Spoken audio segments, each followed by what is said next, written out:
Hello everybody, welcome back to my channel Genius Speaking for a new, interesting Italian language lesson.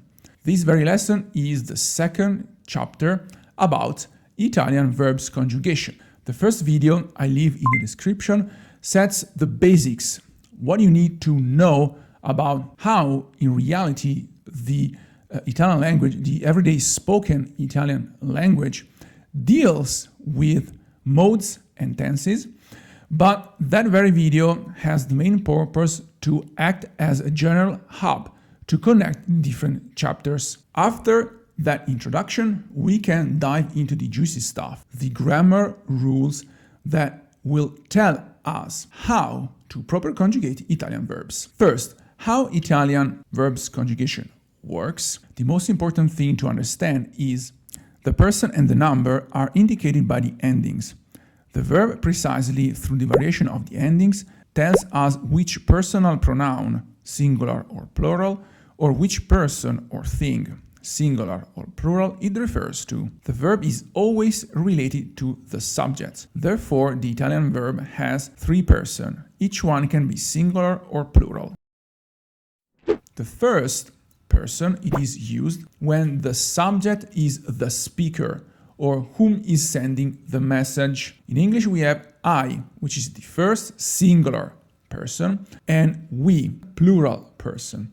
In Italian, happens the same. Io is the first singular person, and noi is the first plural person. The second person, it is used when the subject is the receiver of the message. Again, we have in English, you and you. You for the second singular person and you for the second plural person.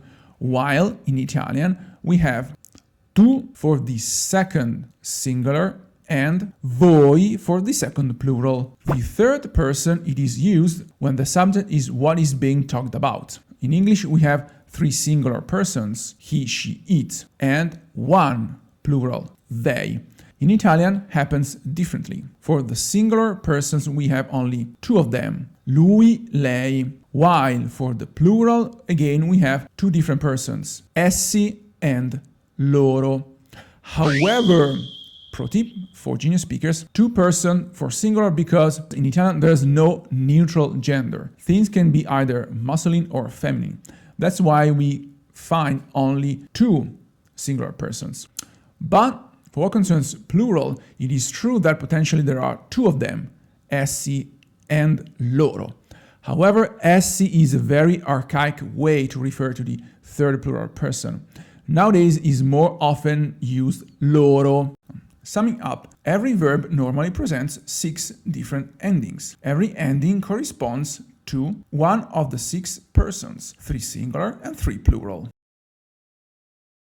The verbs will have different forms depending of the time, modes, and the tense. Especially the endings, the last parts of the verb is what determines those variables. An important concept to master is a verb mode.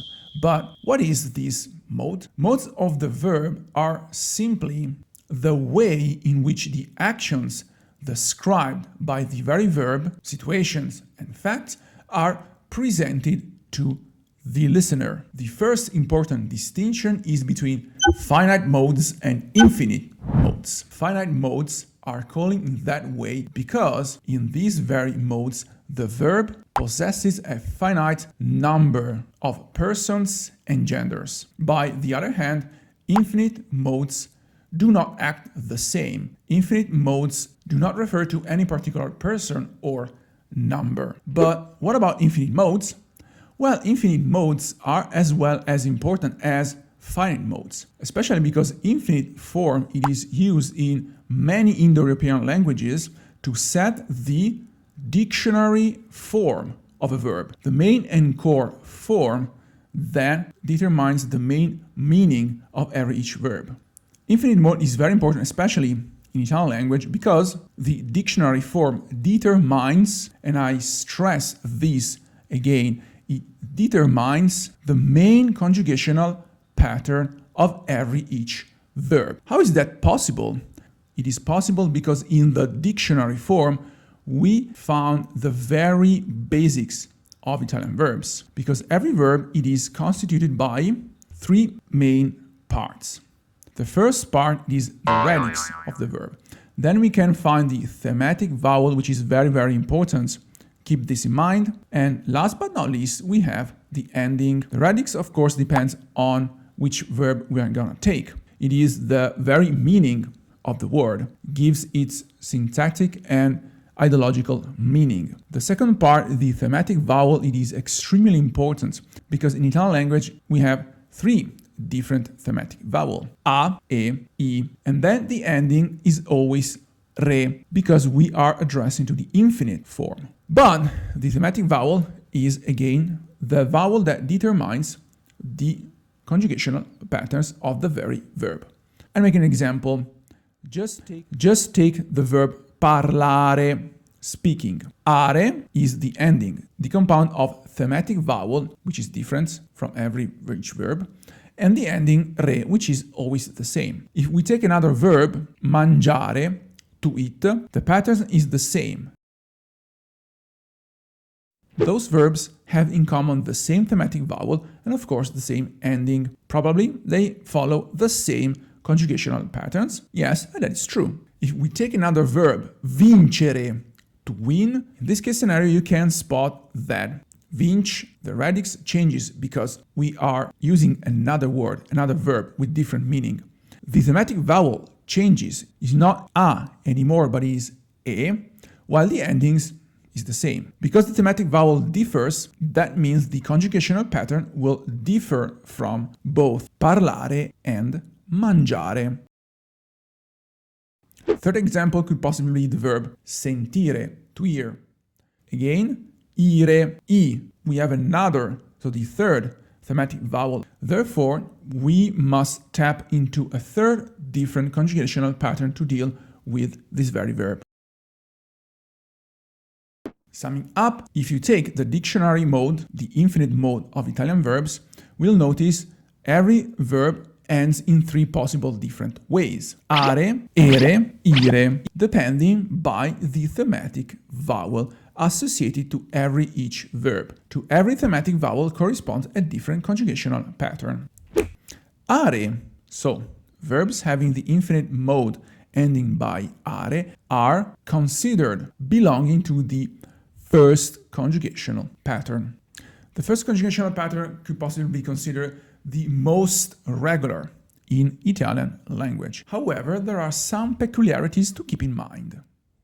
The verbs in care, like giocare, to play, and gare, pagare, to pay, retain the hard C and G by adding an H between the root and the ending. Giochiamo, we play. Pagherò, I will pay. The verbs ending in ciare, like baciare, to kiss, and giare, mangiare, to eat, lose the E if the ending begins with E. Bacerò, I will kiss. Mangerò, I will eat. Verbs ending in eare, like creare, to create, retain the E even before another E. Creeremo, we will create.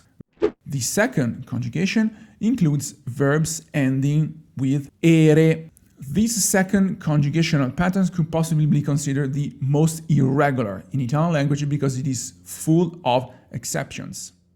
In fact, verbs in cere, vincere, to win, and gere, piangere, to cry, usually have a soft palatal sound before e or I. Vinci, I won. Piangendo, crying, while they take on the hard velar sound before a and o. Vinca, he win. Piango, I cry. An exception is made for verbs such as cuocere, to cook, which maintain the sweet sound of the infinite mode, even before the vowels a and o, with the insertion of an I between the root and the ending. Cuocio, I cook. In verbs such as tenere, to hold, the thematic vowel e becomes a diphthong, ie, in the tonic position. For instance, tu tieni, you hold. Noi teniamo, we hold.